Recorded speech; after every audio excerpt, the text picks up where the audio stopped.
Sistem adalah himpunan dari komponen atau bagian yang saling berkaitan dan bersama-sama berfungsi untuk mencapai tujuan tertentu. Bila salah satu komponen tidak berfungsi, maka sistem akan terganggu.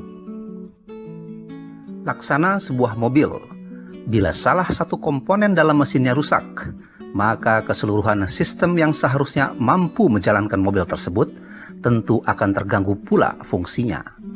Akibatnya, bisa dipastikan mobil tersebut akan mogok.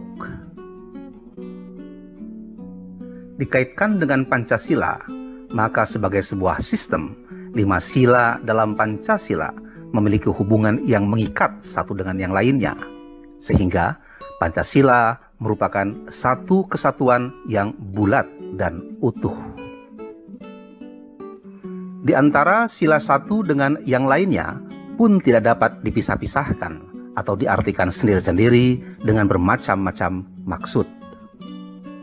Jika ditiadakan satu sila saja, maka Pancasila tidak dapat dipergunakan lagi sebagai ideologi bangsa dan negara Indonesia. Bahkan sama saja dengan tidak ada Pancasila.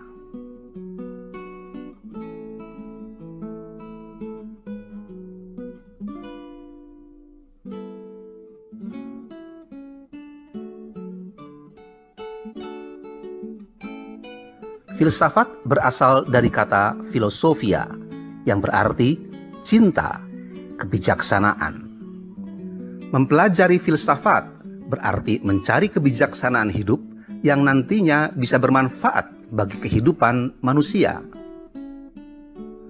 Kegiatan berpikir dalam filsafat adalah khas, yaitu radikal. Radikal berarti berpikir sedalam-dalamnya sampai ke akar-akarnya. Kemudian sistematis, artinya mengikuti pola dan metode berpikir yang runtun dan logis. Lalu universal. Universal berarti mencari gagasan-gagasan umum yang berlaku di semua tempat dan waktu. Kegiatan berpikir tersebut secara filsafati bertujuan untuk memperoleh kearifan, kebenaran yang sesungguhnya dari segala sesuatu. Ketika Pancasila digali dan dirumuskan oleh para pendiri negara ini, apa yang dilakukan oleh para pendiri negara tersebut sebenarnya sudah merupakan kegiatan berpikir yang khas filsafat, gitu ya. Kekhasan filsafat berupa radikal dalam hal berpikir saja misalnya. Para pendiri bangsa ini ketika menggali tentang konsep dasar negara yang pas untuk Indonesia, yang cocok untuk Indonesia, mereka bukan saja diilhami oleh ide-ide yang berasal dari luar atau dari dunia barat, melainkan juga mereka menggali dengan sedalam-dalamnya nilai-nilai utama yang terdapat di dalam masyarakat Indonesia. Musyawarah lah contohnya, gitu ya. Musyawarah itu kan bukan kegiatan yang baru dikenal dalam masyarakat Indonesia. Tetapi bila kita coba telusuri jauh lagi ke belakang, bahkan ketika sistem kerajaan belum dikenal di Indonesia, proses pemilihan pemimpin itu kan dilakukan dengan cara musyawarah. Dari suatu kelompok masyarakat, dalam suatu kelompok masyarakat, pemimpin yang dipilih itu biasanya adalah sekelompok orang yang dianggap bijak. Dan orang-orang yang dianggap bijak tersebut kemudian memilih kembali di antara mereka orang yang mereka anggap paling bijak. Maka dialah sang primus inter pares, yang tertinggi di antara yang tertinggi. Dan itu semua dilakukan dengan cara musyawarah. Bahkan ketika di antara mereka misalnya ada yang meninggal dan harus digantikan oleh orang lain, maka akan dicari di dalam masyarakat tersebut orang yang dianggap juga memiliki kemampuan kebijaksanaan dalam mengelola masyarakat. Dan ketika orang ini dipilih pun itu dilakukan juga dengan musyawarah. Jadi memang nilai-nilai utama yang terdapat di dalam masyarakat Indonesia itu betul-betul digali, dan itu adalah akar ya dari penggalian dan perumusan Pancasila yang dilakukan oleh para pendiri negara.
perlu dipahami adalah bahwa apa yang dikemukakan oleh para pendiri negara ini ketika menggali konsep dasar negara itu bukanlah pemikiran dadakan sebagai reaksi untuk menjawab pertanyaan dari Rajiman Widodiningrat, Ketua BPUPKI, yang ketika memulai sidang sempat bertanya, kalau negara ini akan didirikan, lantas dasarnya apa? Jadi yang dikemukakan oleh para tokoh pada masa itu di sidang BPUPKI bukanlah jawaban mendadak atas pertanyaan tersebut. Tetapi apa yang dikemukakan oleh para tokoh nasional pada masa itu dalam sidang BPUPKI itu sesungguhnya merupakan gagasan-gagasan yang sangat mendalam, yang itu merupakan hasil dari sebuah proses yang panjang sejak era pergerakan nasional. Tahun 1920-an saja misalnya, Indonesia for Anything atau Perhimpunan Indonesia itu bahkan sudah kerap mendiskusikan tentang prinsip-prinsip negara merdeka. Begitu pula dengan Tan Malaka, tahun-tahun 20-an itu kan dia sempat menulis buku berjudul Narde Republik Indonesia, di mana di dalam buku tersebut Tan Malaka menulis bahwa paham kedaulatan rakyat atau demokrasi itu sesungguhnya memiliki akar yang kuat dalam tradisi masyarakat Nusantara. Juga Haji Omar Said Cokro Aminoto dari Sarekat Islam, pada masa-masa tersebut Cokro itu sudah mulai mengidealisasikan ya suatu sintesis antara Islam, sosialisme dan demokrasi. Begitu pula dengan Soekarno. Soekarno itu pada tahun 1926 pernah menulis sebuah esai yang dimuat di dalam majalah Indonesia Muda. Esai itu oleh Soekarno diberi judul Nasionalisme, Islamisme, dan Marxisme. Nah, tahun 1932, ketiga unsur ideologi tersebut oleh Soekarno kemudian dirumuskan dengan istilah sosio-nasionalisme dan sosiodemokrasi.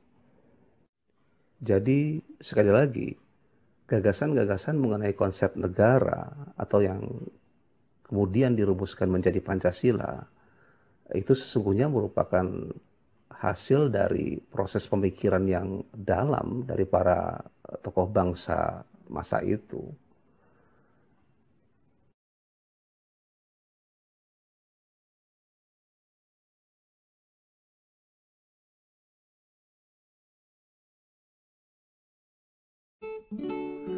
Bahasan tentang filsafat pada dasarnya dilandasi oleh tiga aspek: ontologi, epistemologi, dan aksiologi.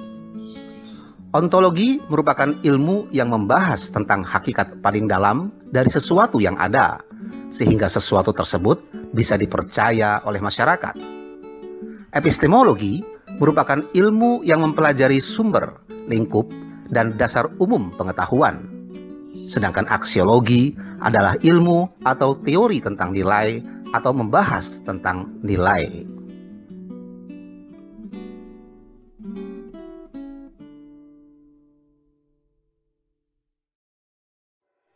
Dasar ontologis Pancasila pada hakikatnya adalah manusia Indonesia. Karena setiap sila dari sila-sila Pancasila mencerminkan sifat dasar manusia Indonesia.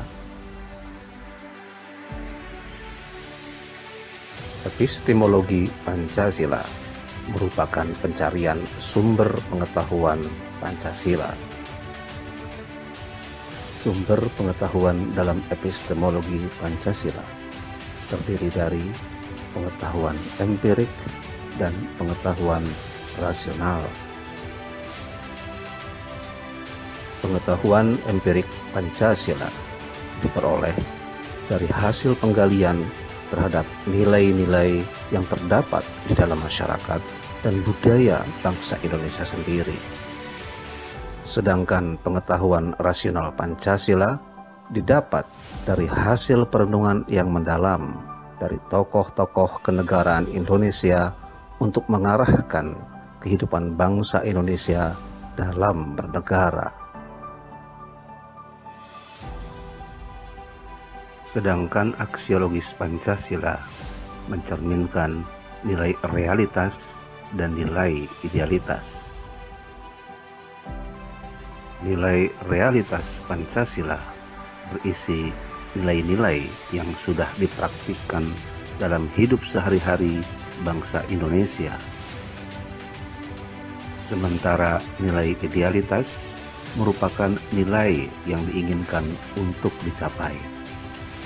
Nilai-nilai yang terkandung dalam sila-sila Pancasila merupakan cita-cita, harapan, serta dambaan bangsa Indonesia yang akan diwujudkan dalam kehidupannya.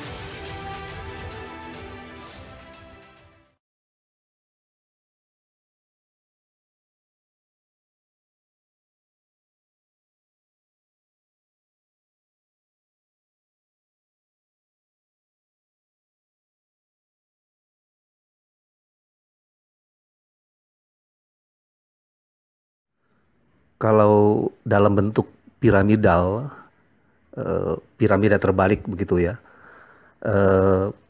sila ketuhanan itu ada dalam posisi yang paling atas, itu yang paling besar gitu ya. Kenapa? Ini bisa dimaknai bahwa bangsa Indonesia ini adalah bangsa yang memang meyakini keberadaan Tuhan gitu ya. Ini bangsa yang sejak era nenek moyang kita zaman dulu, bahkan ketika agama itu belum masuk gitu ke Indonesia, bahkan nenek moyang kita itu kan sudah percaya pada kekuatan adidaya di luar kehidupan duniawi mereka begitu ya. Maka itu mereka membuat bangunan-bangunan megalitik seperti sarkofagus, menhir, dolmen, punden berundak. Itu sesungguhnya merupakan bagian dari atau simbol dari kepercayaan atau keyakinan mereka bahwa ada penguasa jagat di luar kehidupan mereka. Dan dalam struktur yang vertikal itulah sang penguasa jagat tadi atau Tuhan ditempatkan dalam posisi yang tertinggi, yang dia mengatur jagat raya ini, dia mengatur kehidupan manusia. Kemudian dalam bentuk piramidal itu akan mengerucut pada ujung dari semua peri kehidupan berbangsa dan bernegara kita, tujuannya gitu ya. Dan setiap bangsa kan punya tujuan, pada akhirnya bagaimana rakyatnya bisa hidup sejahtera dan merasa adil. Jadi keadilan atau kesejahteraan itu memang menjadi tujuan dari rakyat, dari masyarakat, dari sebuah bangsa ketika mereka membangun negara. Nah, untuk kasus Indonesia, karena kita ini adalah bangsa yang beragam, yang multikultural, dengan keberagaman yang luar biasa, fantastiknya gitu, maka perlu ada penyeimbang di tengah-tengah. Maka itulah sila persatuan itu ada di tengah, di sila ketiga. Ini semacam poros sebenarnya, kalau bisa dikatakan, untuk menyeimbangkan sisi di mana manusia Indonesia itu sangat meyakini Tuhan, sangat menonjolkan sikap religiusitasnya, tapi di sisi lain juga manusia Indonesia itu adalah orang-orang yang ingin mencapai kesejahteraan hidup di dunia. Dan dalam keberagaman itulah perlu ada persatuan di tengah-tengah itu. Dan bagaimana proses menuju ke arah keadilan itu, maka disitulah pentingnya sisi kerakyatan, musyawarah, demokrasi dalam kehidupan berbangsa dan bernegara ini. Jadi piramidalnya kira-kira semacam itu. Dan dengan susunan Pancasila yang hierarkis semacam ini, sebenarnya bisa kita lihat kalau dari isi urut-urutan 5 sila itu kan menunjukkan suatu rangkaian tingkat ya dalam luasnya isi gitu ya. Jadi semakin atas itu keluasannya memang semakin besar gitu maknanya, filosofinya begitu. Dan setiap sila yang ada di belakang sila lainnya itu bisa dikatakan merupakan pengkhususan dari sila-sila yang ada di mukanya. ada di sebelumnya begitu. Dengan susunan hierarkis piramidal semacam itu, maka sila-sila Pancasila tersebut sebenarnya bisa kita maknai ya. Kalau sila pertama ketuhanan yang Maha Esa yang ada di puncak piramida terbalik itu akan meliputi dan menjiwai sila-sila kedua, ketiga, keempat, dan kelima. Sementara sila kedua itu diliputi dan dijiwai oleh sila pertama, sekaligus juga meliputi dan menjiwai sila ketiga, keempat, dan kelima. Sementara sila ketiga itu diliputi dan dijiwai oleh sila pertama dan kedua, dan meliputi serta menjiwai sila keempat dan kelima. Sila keempat itu diliputi dan dijiwai oleh sila 1, 2, 3, serta meliputi dan menjiwai sila kelima. Dan terakhir, sila kelima, keadilan sosial bagi seluruh rakyat Indonesia, ujung kerucut dari piramida terbalik itu dijiwai dan diliputi oleh sila pertama, kedua, ketiga, dan keempat. Selain itu, sila-sila Pancasila juga sebagai kesatuan keseluruhan, itu sebenarnya dapat dirumuskan dalam wujud yang saling mengisi gitu ya, atau mengkualifikasi, di mana tiap-tiap sila akan mengandung 4 sila lainnya. Satu contoh saja misalnya, sila ketuhanan yang Maha Esa itu adalah sila mengenai ketuhanan yang berkemanusiaan yang adil dan beradab, yang berpersatuan Indonesia, yang berkerakyatan yang dipimpin oleh hikmat kebijaksanaan dalam permusyawaratan perwakilan, sekaligus juga yang berkeadilan sosial bagi seluruh rakyat Indonesia. Jadi rumusannya bisa semacam itu.